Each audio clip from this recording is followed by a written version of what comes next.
Hello. Hey, look, everywhere I go, I try and look for special books. Last time I was in Scotland, I found this beautiful book.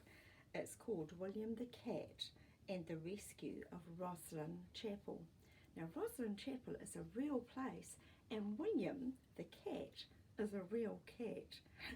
Rosslyn Chapel is a place that Mr. Mackey and I have visited many times, and we find it a very special place. So I'd love to share this with you. It's written by the Countess of Rosslyn and it's illustrated by Rosie Wesley, and it's a Rosslyn Chapel publication.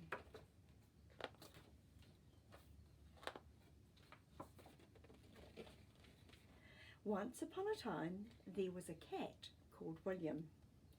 He lived in the Scottish village of Rosslyn with the Smith family, who made sure he always had a warm bed by the fire. But William was no ordinary cat. He had a very important job.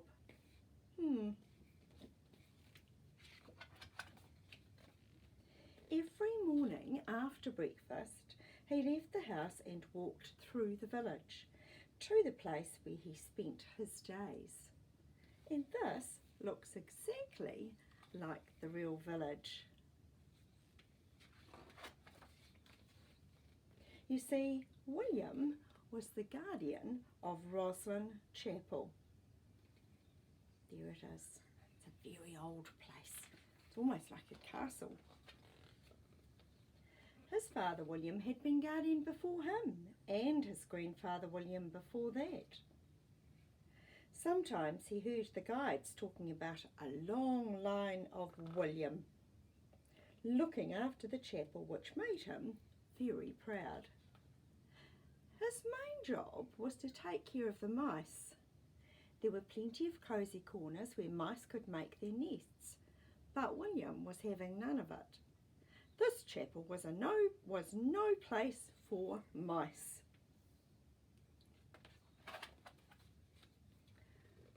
William had another important job to do too. He kept an eye on everyone who lived in the chapel.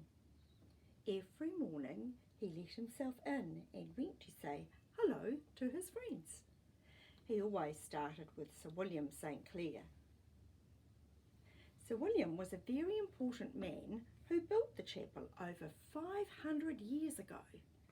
He looked a bit fierce, with a crown on his head and a sword in his hand, but he always exchanged a wink with William the cat. After this, William went to say a special hello to the elephant. He wanted to make him feel welcome in the chapel because he must have come a long way from home. There aren't many elephants living in Scotland, are there? Might be a bit cold for them. In fact, William was rather puzzled how there also came to be a lion, a unicorn and a camel living there. But he didn't like to ask, just in case it sounded unfriendly. Next, he made his way to the apprentice pillar, the most important pillar in the chapel. At the base of the pillar lived chapel dragons, who were his special friends. They watched over the chapel at night and reported to William every morning. Today, they told him to go and see the Green Man. William thought how clever it was that the Green Man had such a long neck sticking out from the wall to help him see everything that was going on. Today, he was a bit concerned because he had spotted one of the angels crying in the night. Oh dear. The angels were hidden high up above the pillars, looking down on the chapel. And if you look very closely, you can just see some angels up there. Each one had a different musical instrument: a flute, a violin, a medieval pipe called a shorn, and even some Scottish bagpipes. They never played when anyone was listening, but sometimes in the dead of night, when it was very windy, The dragons heard them play their mysterious music. This morning, one of the angels was in tears. She was worried about a large, sad face high up in the corner who had been suffering from the cold for a very long time. Oh dear. Let's see what they do. During the night, it had been so cold and wet in the chapel that part of his nose had finally crumbled and fallen right off. It was true. Rain was dripping through the roof and creeping in through the windows, making all of the stone wet. Soon, other carvings might catch cold and start to crumble away too. Then what would become of the beautiful chapel? Oh dear, bet William's worried. William shivered. It really was cold. What had become of the heating pipes under the floor that he used to love, when there was actually warm air coming out of them? He looked at the poor face that had lost his nose, and then at all the other carvings. They looked cold and miserable too.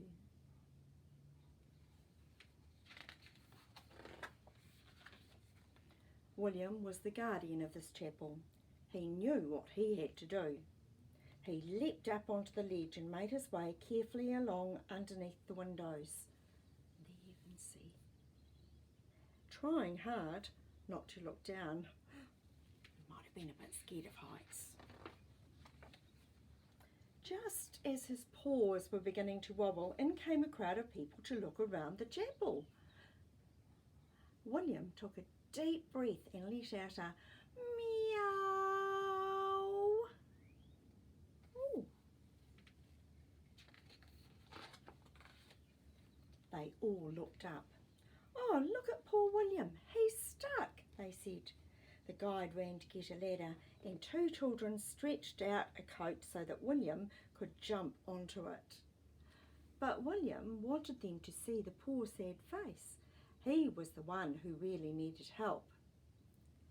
Feeling brave, really brave, he raised his paw and pointed.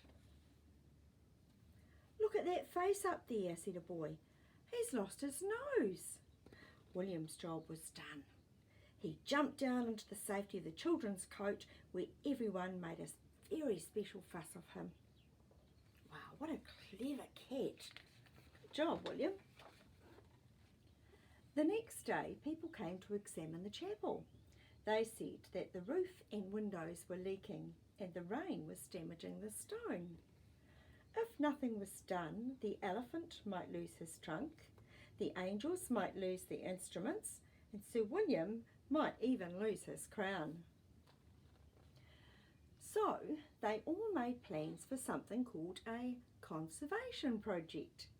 And there's a to-do list. 1, mend the roof. 2, new windows. And 3, more heating. Wow, that sounds like a really good plan. Which William could see meant lots of people in bright yellow hats and jackets coming with tools and ladders to fix the chapel. And that's exactly what happened. Wow. They built a big canopy over the chapel to protect it from the rain. They examined parts of the chapel that hadn't been seen for ages. They even discovered a beehive in one of the pinnacles, much to their surprise. So you can see they were looking at places that had never been able to be seen since it was built over 500 years ago. Oh, and William's amusement. Look, the bees are following the men in yellow coats and jackets. They gave the chapel a new lead roof. They mended the leaky windows and they made it all windproof and watertight, so that all the sad faces were warm and dry and happy again.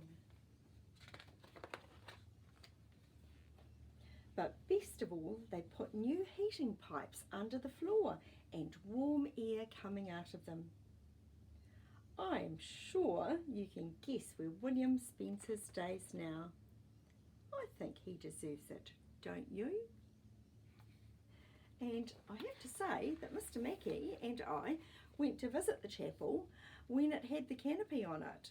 It was pretty awesome. We actually got to reach out and touch the roof way up high. So we were right up there when it had the canopy on it. And then later when the canopy came down, we went to see it again. And it is just as beautiful as it is there. It's a very cool and true story. I hope you've enjoyed it. Until next time, ka kite.